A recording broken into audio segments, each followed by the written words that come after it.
ಉಡಾಯಿಸೋ ಖಾರ ಬಣ್ಣ ರುಚಿಯನ್ನು ಅಕ್ಕಿ ಮೆಣಸಿನ ಪುಡಿ ಚಿಂದಿ ಉಡಾಯಿಸೋ ಖಾರ ಬಣ್ಣ ರುಚಿ. ಕೇರಳ ಮಾದರಿಯಲ್ಲಿ ಕೊಪ್ಪಳದಲ್ಲೂ ಲಾಸ್ಟ್ ಬೆಂಚ್ಗೆ ಖೋಖೋ. ಕೊಪ್ಪಳ ಜಿಲ್ಲೆಯ ಸರ್ಕಾರಿ ಶಾಲೆಯಲ್ಲಿ ವಿನೂತನ ರೀತಿ ಬೋಧನೆ ಮಾಡಲಾಗ್ತಾ ಇದೆ. ಯಲಬುರ್ಗಾದ ಬಂಡಿಹಾಳ ಶಾಲೆಯಲ್ಲಿ ಲಾಸ್ಟ್ ಬೆಂಚ್ಗೆ ಖೋಖೋ ಕೊಡಲಾಗಿದೆ. ಇಲ್ಲಿ ಯು ಮಾದರಿಯಲ್ಲಿ ಬೆಂಚ್ ಅನ್ನ ಜೋಡಿಸಿ ಶಾಲೆಯಲ್ಲಿ ಮಕ್ಕಳಿಗೆ ಕಲಿಕೆ ಮಾಡಲಾಗ್ತಾ ಇದೆ. ಫಸ್ಟ್ ಬೆಂಚು ಲಾಸ್ಟ್ ಬೆಂಚು ಈ ಭೇದನೇ ಬೇಡ. ಸೊ ಆ ನಿಟ್ಟಿನಲ್ಲಿ ವಿನೂತನವಾದಂಥ ಪ್ರಯತ್ನಕ್ಕೆ ಮುಂದಾಗಿರೋದು ಶಿಕ್ಷಕರು. ಯಲಬುರ್ಗಾ ಬಿಇಒ ಸೋಮಶೇಖರ್ ಗೌಡ ಇದಕ್ಕೆ ಮೆಚ್ಚುಗೆ ವ್ಯಕ್ತಪಡಿಸ್ತಾ ಇದ್ದಾರೆ. ತಾಲೂಕಿನ ಇತರೆ ಶಾಲೆಗಳಲ್ಲೂ ಕೂಡ ಲಾಸ್ಟ್ ಬೆಂಚ್ಗೆ ಖೋಖೋ ನೀಡೋದಕ್ಕೆ ಚಿಂತನೆಯನ್ನ ನಡೆಸಲಾಗ್ತಾ ಇದೆ. ಒಂದು ಸಿನಿಮಾದಲ್ಲಿ ಈ ವಿಚಾರ ಪ್ರಸ್ತಾಪ ಆಗತ್ತೆ. ಅಂದ್ರೆ ಲಾಸ್ಟ್ ಬೆಂಚ್ ಸ್ಟೂಡೆಂಟು ಓದಲ್ಲ, ಈ ಥರದ್ದೆಲ್ಲ ಇತ್ತು. ಯಾಕೆ ಆ ಥರ ತಾರತಮ್ಯ ಸ್ಕೂಲಲ್ಲಿ ಮಾಡಬೇಕು, ಬೇಡ ಅಂತ ಒಂದು ಸಿನಿಮಾದಲ್ಲಿ ಒಂದು ಮೆಸೇಜ್ ಪಾಸ್ ಆಗುತ್ತೆ. ಅದಾದ್ಮೇಲೆ ಕೇರಳದಲ್ಲಿ ಬದಲಾವಣೆ ಆಗುತ್ತೆ. ಕೇರಳದ ಒಂದು ಸ್ಕೂಲ್ನಲ್ಲಿ ಈ ಥರದ್ದು ಪ್ರಯೋಗ ಮಾಡ್ತಾರೆ. ಇದಾದ್ಮೇಲೆ ಈಗ ನಮ್ಮ ಕೊಪ್ಪಳದಲ್ಲೂ ಕೂಡ ಆ ಪ್ರಯತ್ನ ನಡೀತಾ ಇರೋದು. ಒಳ್ಳೆಯ ಒಂದು ಪ್ರಯತ್ನಕ್ಕೆ ಮುಂದಾಗಿದ್ದಾರೆ. ಹೌದು, ಮಕ್ಕಳಿಗೆಲ್ರಿಗೂ ಒಂದೇ ಥರದ ಪಾಠದ ವ್ಯವಸ್ಥೆ ಇರಬೇಕು. ಯಾಕೆ ಹಿಂದಿನ ಬೆಂಚವರು ಮುಂದಿನ ಬೆಂಚವರು, ನಾವು ಯಾವತ್ತಿದ್ರು ಫಸ್ಟ್ ಬೆಂಚು, ನಾವು ಯಾವತ್ತಿದ್ರು ಲಾಸ್ಟ್ ಬೆಂಚು, ಇದೆಲ್ಲ ಬೇಡ. ಸೊ ಎಲ್ರಿಗೂ ಸೂಕ್ತವಾದಂಥ ಎಜುಕೇಷನ್ ಸಿಗಬೇಕು, ಕಾನ್ಸಂಟ್ರೇಷನ್ಸ್ ಕೂಡ ಆಗಬೇಕು. ಈ ಥರ ಇರೋದ್ರಿಂದ ಎಲ್ಲರ ಬಳಿ ಶಿಕ್ಷಕರು ಹೋಗೋದಕ್ಕೂ ಕೂಡ ಯೂಸ್ ಆಗತ್ತೆ. ಶಿಕ್ಷಕರು ಸೆಂಟ್ರಲ್ಲಿ ನಿಂತಾಗ ಮಕ್ಕಳುಗಳು ಕೂಡ ಕಾನ್ಸಂಟ್ರೇಷನ್ಸ್ ಮಾಡ್ತಾರೆ. ಸೊ ಒಂದು ಒಳ್ಳೆ ರೀತಿಯಾದಂಥ ಕೆಲಸವನ್ನು ಮಾಡಲಾಗಿದೆ. ಇದಕ್ಕೆ ಅಲ್ಲಿನ ಬಿಇಒ ಸೋಮಶೇಖರ್ ಗೌಡ ಕೂಡ ಮೆಚ್ಚುಗೆ ವ್ಯಕ್ತಪಡಿಸ್ತಾ ಇದ್ದಾರೆ. ಅದರ ಜೊತೆಗೆ ನಮ್ಮ ರಾಜ್ಯದ ಬೇರೆ ಬೇರೆ ಸ್ಕೂಲ್ಗಳಲ್ಲೂ ಕೂಡ ಇದೇ ಥರದೊಂದು ಪಾಠದ ವ್ಯವಸ್ಥೆ ಮಾಡೋಣ ಅಂತ ಚಿಂತನೆ ಕೂಡ ನಡೀತಾ ಇದೆಯಂತೆ.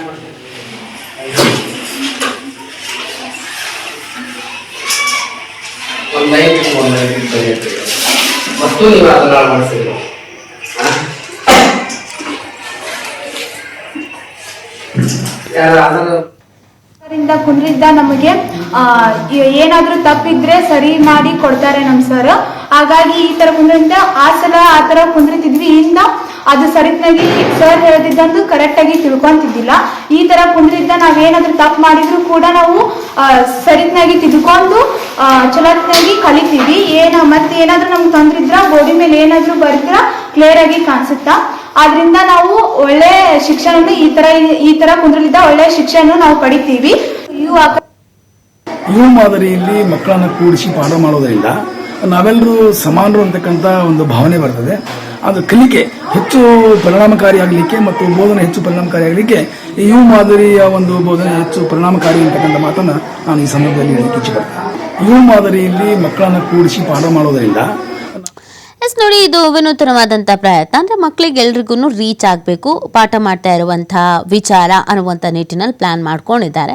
ಸೊ ಇದಕ್ಕೆ ಉತ್ತಮವಾದಂಥ ರೆಸ್ಪಾನ್ಸ್ ಕೂಡ ಬರ್ತಾ ಇದೆ. ಮಕ್ಕಳುಗಳು ಕೂಡ ಅದನ್ನೇ ಹೇಳ್ತಾ ಇದ್ರು. ಹೌದು, ಮೊದಲೆಲ್ಲ ನಮಗೆ ಸ್ವಲ್ಪ ಸಮಸ್ಯೆ ಆಗ್ತಾ ಇತ್ತು, ಬಟ್ ಈಗ ಹಾಗಲ್ಲ, ಎಲ್ರಿಗೂ ಕೂಡ ಪಾಠನೂ ಕೇಳಿಸುತ್ತೆ. ನಮ್ಮ ಜೊತೆಗೆ ಟೀಚರ್ಸ್ ಕೂಡ ಹತ್ರದಲ್ಲೇ ನಿಂತ್ಕೊಂಡಂತೆ ಅಂಥ ಸಂದರ್ಭದಲ್ಲಿ ಕಾನ್ಸಂಟ್ರೇಷನ್ ಮಾಡ್ತಾರೆ. ಎಲ್ಲೋ ನೀವು ದೂರದಲ್ಲಿ ನಿಂತ್ಕೊಂಡು ಪಾಠ ಮಾಡ್ತಾ ಇದ್ದಾಗ ಲಾಸ್ಟ್ ಬೆಂಚ್ವರೆಗೂ ಅದನ್ನು ಕವರ್ ಮಾಡೋದಕ್ಕೆ ಕಷ್ಟ ಆಗತ್ತೆ. ಅಥವಾ ಲಾಸ್ಟ್ ಬೆಂಚ್ ಅವ್ರು ಏನು ಮಾಡ್ತಾ ಇದ್ದಾರೆ, ಪಾಠ ಕೇಳಿಸ್ಕೊಳ್ತಿದ್ದಾರೋ ಇಲ್ವಾ, ಈ ಥರದ್ದೆಲ್ಲ ಇರ್ತಾ ಇತ್ತು. ಸೊ ಈಗ ಹಾಗಾಗಲ್ಲ. ಎಲ್ಲರ ಮೇಲೂ ಒಂದು ಕಣ್ಣನ್ನು ಟೀಚರ್ಸು ಕೂಡ ಇಡಬಹುದು. ಅಲ್ಲೆಲ್ಲ ಓಡಾಡಿಕೊಂಡೇ ಪಾಠ ಮಾಡುವಂಥ ಹಿನ್ನೆಲೆಯಲ್ಲಿ ಮಕ್ಕಳುಗಳು ಕೂಡ ಅಲರ್ಟ್ ಆಗಿರ್ತಾರೆ. ಈ ಬಗ್ಗೆ ಮತ್ತಷ್ಟು ಮಾಹಿತಿ ನೀಡ್ತಾರೆ ನಮ್ಮ ಪ್ರತಿನಿಧಿ ನಾಗರಾಜ್ ಒಂದು ಉತ್ತಮ ಕೆಲಸವನ್ನೇ ಮಾಡಿದ್ದಾರೆ. ಯಾಕಂದರೆ ಮಕ್ಕಳ ವಿದ್ಯಾಭ್ಯಾಸ ನಿಟ್ಟಿನಲ್ಲಿ ಏನೆಲ್ಲ ನಾವು ಅಪ್ಡೇಟ್ ಮಾಡಬೇಕೋ ಅದನ್ನು ಆಗಾಗ ಮಾಡ್ತಾನೆ ಇರಬೇಕು. ಈ ಲಾಸ್ಟ್ ಬೆಂಚ್ ಮಾದರಿಗೆ ಗುಡ್ ಬೈ ಹೇಳಿದ್ದಾರೆ. ಅಲ್ಲಿನ ವಿದ್ಯಾರ್ಥಿಗಳಿಗೆ ಏನು ಹೇಳ್ತಾರೆ, ಯಾವ ಥರದ ರೆಸ್ಪಾನ್ಸ್ ಬರ್ತಾ ಇದೆ? ನೀತಿ ಏನಂತಂದ್ರೆ ಇತ್ತೀಚಿನ ಶಿಕ್ಷಣದಲ್ಲಿ ಲಾಸ್ಟ್ ಬೆಂಚ್ ಅಂದ್ರೆ ದಡ್ಡ ವಿದ್ಯಾರ್ಥಿಗಳು ಅನ್ನುವ ಬಹಳಷ್ಟು ಮಾತುಗಳು ಕೇಳಿ ಬರ್ತಾ ಇತ್ತು. ಅದೇ ರೀತಿ ಲಾಸ್ಟ್ ಬೆಂಚ್ ವಿದ್ಯಾರ್ಥಿಗಳು ಕೂಡ ಬಹಳಷ್ಟು ಪರದಾಡ್ತಾ ಇದ್ರು. ಅಂದ್ರೆ ಮೊದಲನೇ ಬೆಂಚ್ ಸಿಗದ ಕಾರಣಕ್ಕಾಗಿ ಲಾಸ್ಟ್ ಬೆಂಚ್ ಕೊಡ್ತಾ ಇದ್ರು. ಶಿಕ್ಷಕರು ಪಾಠ ಮಾಡೋ ಸಂದರ್ಭದಲ್ಲಿ ಸರಿಯಾಗಿ ಕೇಳಿಸ್ತಾ ಇರಲಿಲ್ಲ. ಅದ್ರ ಜೊತೆ ಅವ್ರು ಏನಾದ್ರು ಕೆಲವೊಂದಿಷ್ಟು ಕೀಟಗಳು ಮಾಡಿದ್ರು ಕೂಡ ಶಿಕ್ಷಕರಿಗೆ ಗೊತ್ತಾಗ್ತಾ ಇದ್ದಿಲ್ಲ. ಇದರಿಂದ ಕೊಪ್ಪಳ ಜಿಲ್ಲೆ ಅಂದ್ರೆ ಶಿಕ್ಷಣದಲ್ಲಿ ಬಹಳಷ್ಟು ಹಿಂದುಳಿದಂಥದ್ದು. SLC PUC ಪರೀಕ್ಷೆಯಲ್ಲಿ ಕೂಡ ಬಹಳಷ್ಟು ಅಂದ್ರೆ ಹಿಂದುಳಿದ ಜಿಲ್ಲೆಯಾಗಿ ಗುರುತಿಸಿಕೊಂಡಿರುವಂತದ್ದು ಶಿಕ್ಷಣದಲ್ಲಿ. ಆ ಕಾರಣಕ್ಕಾಗಿ ಯಾವಾಗಲೂ ಕೂಡ ಫಲಿತಾಂಶ ಬಂದಾಗ 25 ನಾನು ನಿಮ್ಮನ್ನ ಮತ್ತೆ ಕನೆಕ್ಟ್ ಆಗ್ತೀನಿ ಈ ಬಗ್ಗೆ ಮಾತನಾಡ್ಲಿಕ್ಕೆ. ಯಲಬುರ್ಗಾ ಬಿಇಒ ಆದಂತ ಸೋಮಶೇಖರ್ ಗೌಡ ಅವರು ನಮ್ಮ ಜೊತೆ ಫೋನ್ ಸಂಪರ್ಕದಲ್ಲಿದ್ದಾರೆ. ಸರ್ ನಮಸ್ತೆ. ನಮಸ್ತೆ ಮೇಡಮ್. ಸರ್, ಒಂದು ವಿನೂತನವಾದಂಥ ಪ್ರಯತ್ನಕ್ಕೆ ಕೈ ಹಾಕಿದ್ದಾರೆ. ನಾವು ಕೂಡ ಅದನ್ನ ಗಮನಿಸ್ತಾ ಇದ್ವಿ. ಒಳ್ಳೆ ಮಾದರಿಯಲ್ಲೇ ಮಕ್ಕಳಿಗೆ ಈ ಕಲಿಕೆ ಹೇಳ್ಕೊಡ್ತಾ ಇದ್ದಾರೆ. ಸರ್, ನೀವು ಹೋಗಿದ್ರಿ ಅಂತ ಕಾಣಿಸುತ್ತೆ. ಹೇಗನ್ಸ್ತು ಸರ್ ನಿಮಗೆ? ಈ ಬದಲಾವಣೆ ಬೇಕಿತ್ತು ಅಂತ ಅನ್ಸುತ್ತೆ? ಖಂಡಿತ ಮೇಡಮ್. ಯಾಕಂತಂದ್ರೆ ಮೇಡಮ್, ಈಗ ನಾವು ಸಾಂಪ್ರದಾಯಿಕವಾಗಿ ಹಾರಿಜೆಂಟಲ್ ಲೈನ್ ಒಳಗ ಮಕ್ಕಳು ಕೂಡಿಸ್ತಿದ್ವಲ್ಲ ಮೇಡಮ್, ಹಿಂದ್ ಕುಂತಿರ್ತಕ್ಕಂಥ ಮಕ್ಕಳಿಗೆ ನನಗೇನು ಕಲಿಕೆ ಒಳಗೆ ನಾನು ಸ್ಲೋ ಲರ್ನರ್ ಅದೀನಿ ಅನ್ನೋ ಕಾರಣಕ್ಕೆ ಏನಾದ್ರು ಹಿಂದ್ ಕುಂತೀನಿ ಅನ್ನುವಂತ ಭಾವನೆ ಇರ್ಲಿಕ್ಕೆ ಚಾನ್ಸಸ್ ಇರ್ತಾವ ಮೇಡಮ್. ಆ ಕಾರಣಕ್ಕೆ ಯು ಶೇಪ್ ಒಳಗ ಕೂಡಿಸಿದ್ರಿ ಅಂತಂದ್ರೆ ಒಂದು ಎಲ್ಲರಿಗೂ ಹಿಂದೆ ಮುಂದೆ ಅನ್ನುವಂತ ಭಾವನೆ ಬರಲ್ಲ ಮೇಡಮ್, ಒಂದನೇದು. ಎರಡನೇದು, ಪಾಠ ಮಾಡ್ತಕ್ಕಂಥ ಶಿಕ್ಷಕರಿಗೆ ಎಲ್ಲಾ ಮಕ್ಕಳು ಕಲಿಕೆಯಲ್ಲಿ ತೊಡಗಿಸ್ಕೊಂಡಿರ್ತಕ್ಕಂಥದ್ದನ್ನ ಪರಿಶೀಲನೆ ಮಾಡ್ಲಿಕ್ಕೆ ಬಹಳಷ್ಟು ಅನುಕೂಲ ಆಗ್ತದೆ ಮೇಡಮ್.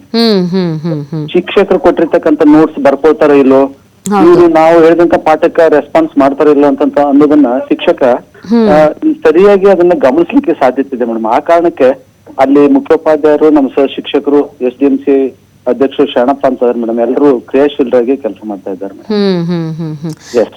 ಮಕ್ಳುಗಳು ಏನಂದ್ರು ಸರ್? ಅವ್ರು ಯಾವ ತರ ಮಾತಾಡ್ಸಿದ್ರು ಮೇಡಮ್. ಅವ್ರಿಗೂ ಖುಷಿ ಇದೆ ಮೇಡಮ್. ಏನಂತಂದ್ರೆ ಎಲ್ಲರನ್ನು ನೋಡ್ತೀವಿ ಅಂತ ಅಂದ್ಬೇಕು, ಎಲ್ಲರೂ ಅಲರ್ಟ್ ಇರ್ತಾರೆ ಮೇಡಮ್, ಒಂದು. ಎರಡನೇದು, ಈ ಭಾವನೆ ಬರಲ್ಲ ಮೇಡಮ್, ನಾವು ಹಿಂದೆ ಲಾಸ್ಟ್ ಬೆಂಚ್ ಒಳಗೆ ನಾವು ಕುತ್ಕೊಂಡಿವಿ ಅಂತ ಅನ್ನುವಂತ ಭಾವನೆ ಬರಲ್ಲ ಮೇಡಮ್. ಮತ್ತೆ ಹಂಗಾಗಿ ಅವರು ಖುಷಿಯಿಂದ ಆ ಕಲಿಕಾ ಬೋಧನಾ ಪ್ರಕ್ರಿಯೆ ಒಳಗ ಪಾಲ್ಗೊಂಡಿರ್ತಕ್ಕಂಥದ್ದು ಮೇಡಮ್. ಹಾ madam. Okay, thank you sir TV5 ಜೊತೆಗೆ ಮಾತನಾಡಿದ್ದಕ್ಕೆ.